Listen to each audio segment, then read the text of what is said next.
So at this point, it's no surprise Nintendo is doing as well as they are as far as sales and overall business success goes. They, like most other companies, publicly release their quarterly financial results, and we just got the numbers updated as of December 31st, 2020.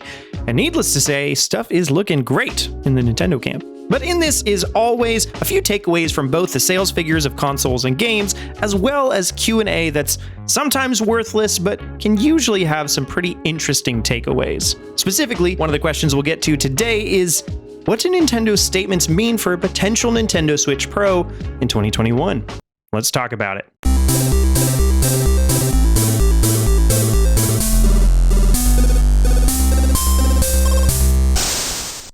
Recently, I've noticed that a lot of times when there are videos on some of these long-time rumored topics like the Switch Pro, the comment sections are a mix of interested and intrigued conversation and something to the effect of, I'm sick of hearing about this, either it's going to happen or it's not. And basically, yes to both. This isn't a particularly new topic, and either it's going to happen or it won't. And there's no new detailed insider information going around to point to it any more strongly than before, but it still can be an interesting conversation to have and to think from Nintendo's perspective, where is the Switch in the marketplace, and how can they leverage their current position as well as possibilities like the Switch Pro and so on to benefit them in the long run? So if you're interested or just want to humor the conversation, let's have a good time talking about it. So again, the context is specifically the Q&A that's a part of the investors briefing where Nintendo presents their financial results every quarter. At this event, investors get to ask some questions to which Nintendo responds. And until we have the publicly available official translations, I'm going to go off the live tweets from games analyst and generally nice and informed guy, David Gibson. We're actually going to look at a couple of questions besides just the specific Switch Pro one, but let's start with the main thing. The question was summarized as hardware cycle and new models. So obviously, this investor wants to know, is Nintendo going to make a new Nintendo Switch bicycle and hire some new staff who would be able to ride these bikes onto some kind of runway in a model fashion? Now that can't be right.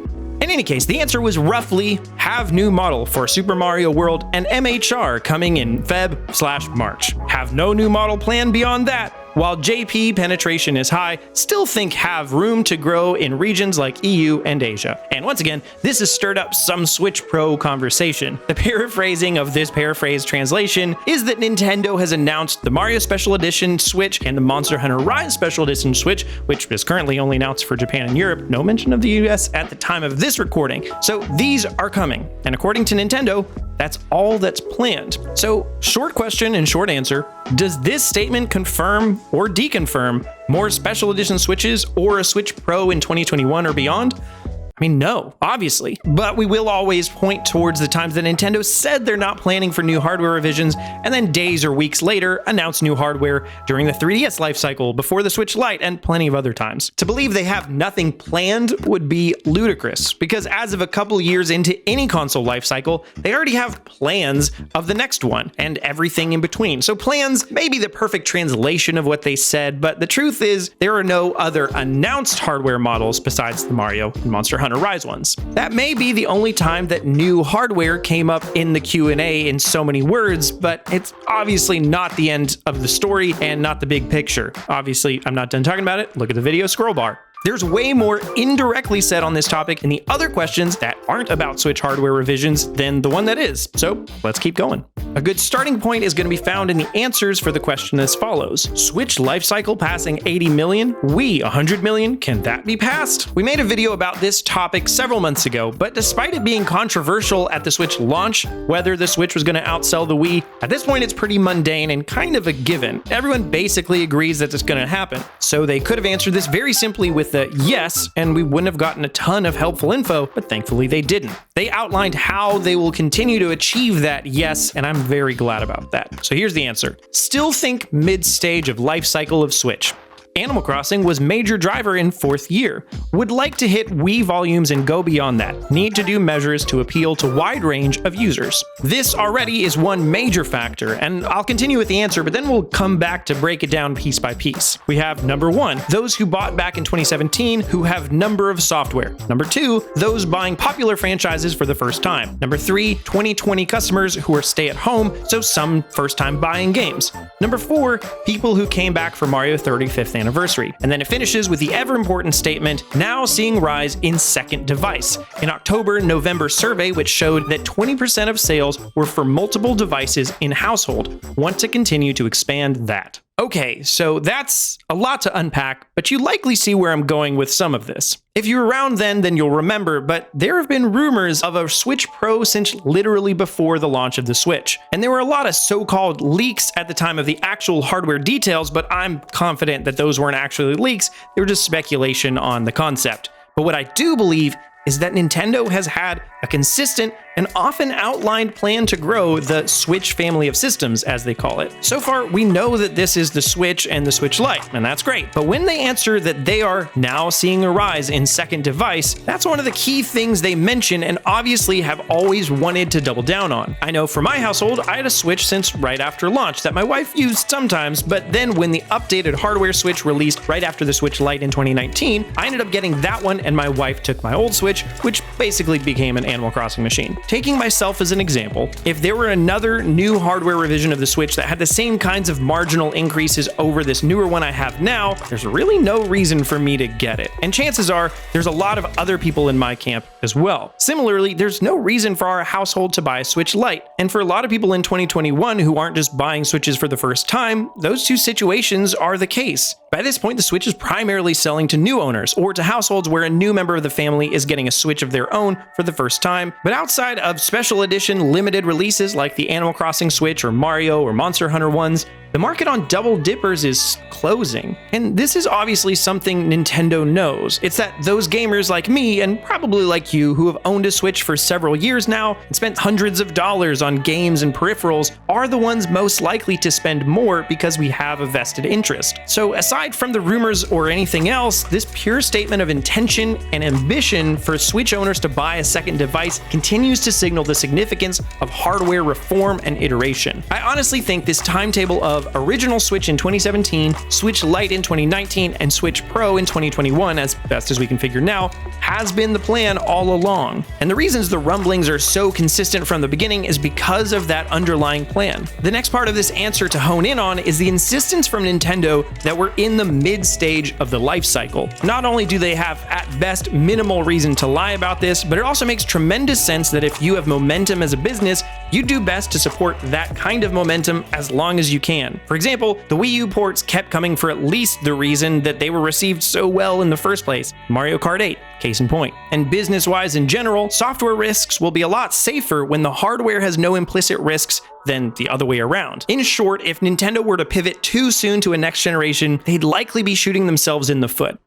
By contrast, we're at the point in the Wii life cycle that its sales really started to slow down. It's hard to sales align super well with the Wii because the Switch came out in March, so its holiday sales fall differently. But basically, the Wii's third holiday was its strongest, and the Switch just had its fourth and looking better than ever. After the Wii showed significant decline, it made sense to start pivoting towards the Wii U, but there's no such incentive with the Switch, especially because attach rates for games are still outrageously high, and the system is just healthy in a way that a Nintendo home console hasn't known in decades. All I'm saying is Nintendo obviously knows this console is their main focus for now and needs to keep it at the forefront of the conversation. And for a huge sector of the long-time existing fan base, that's with killer games, which we're due to hear about soon enough, and honestly, a hardware refresh. We've made other videos speculating on what this could look like, but honestly, the most promising prospect is for something we've talked about before on our podcast, but additionally, our friends at Nintendo Life did a great job really breaking down a couple weeks ago, DLSS AI upscaling. I won't go into all the details here, but the basic idea is NVIDIA, who makes the chips that are in the Switch already, has something called DLSS upscaling, which is an AI protocol to render games at way better resolutions than they truly should be with minimal extra hardware power. Long story short, we could get really crisp 1080p or maybe even 4K on the Switch in games that allow it with this feature. I think we can generally agree that a Switch Pro shouldn't have exclusive games because then it fully defeats the purpose of Nintendo building on the established huge user base. 3DS, but also providing better features like a nicer screen and 4K visuals when available and so on. It doesn't make the console compete in hardware power to the next generation, but as far as wow factor from what a portable hybrid console can output for a low cost, that's something that a lot of people would in fact want to double dip on without segmenting the user base at all. Honestly, if we get this new hardware in the coming months, then I think we're setting up for a really similar cadence to the 3DS revision cycle. Basically, new hardware every year and a half or so to keep people invested that may risk otherwise falling off. Not only is it the smart thing to do, but their low backup stock inventory, despite the potential of having more this time, really suggests this could be the case. But before we wrap this video up, I want to touch on the other side of that long answer from before that impacts the opposite side of the Switch Pro. I think the Switch user base is so diverse now, not really in the same kind of way that the Wii was, because it's all people who want to play games in some way rather than retirement homes buying a Wii sports box. But as Nintendo suggests, we have someone who bought a Switch for Breath of the Wild and Skyrim for whom the engagement solution is likely a Switch Pro. And on the other end, we have a lot of 2020 newcomers who bought it for Animal Crossing or Ring Fit, which is actually a lot more similar to buying a Wii sports machine since they had a singular focus at first, but Nintendo stated the desire to double down on those users just in software sales.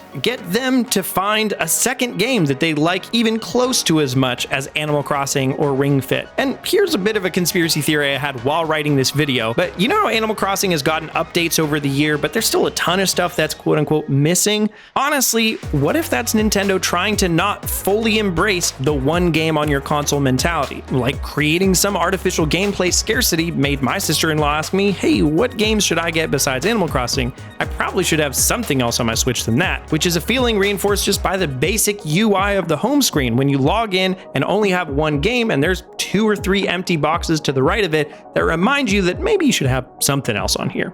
I think this is the time for Nintendo to make games like Nintendogs again, or get Sims on the Switch, or try to exploit the newfound interest in mild turn-based RPGs groomed by Ring Fit. They need to make games that expand the gameplay loop interest and target those audiences to turn them not into fans of just those games, but patrons of the platform. Like I said, this is the healthiest a Nintendo home console player base has been in decades, and Nintendo is fully aware that they need to capitalize on that. There's no doubt in my mind that a Switch revision is coming. It may look a bit different than we're expecting, I guess, but everything lines up to suggest that it's been their plan from the start, and they've intentionally orchestrated the timing much better than even they expected. Or it's just a fluke and all, but nevertheless, yeah, they're not going to tell you about this thing until they do, and they'll deny it literally up until that day. But that's what I think. What do you think? Is a Nintendo Switch Pro coming? What would one need for you to buy it? Let me know all that more in the comment section down below, and we'll take some of those comments and talk about them on our podcast this weekend, which we record over on the Directly to You channel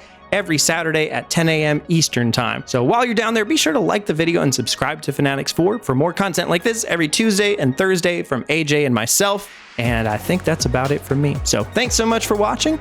Peace and blessings.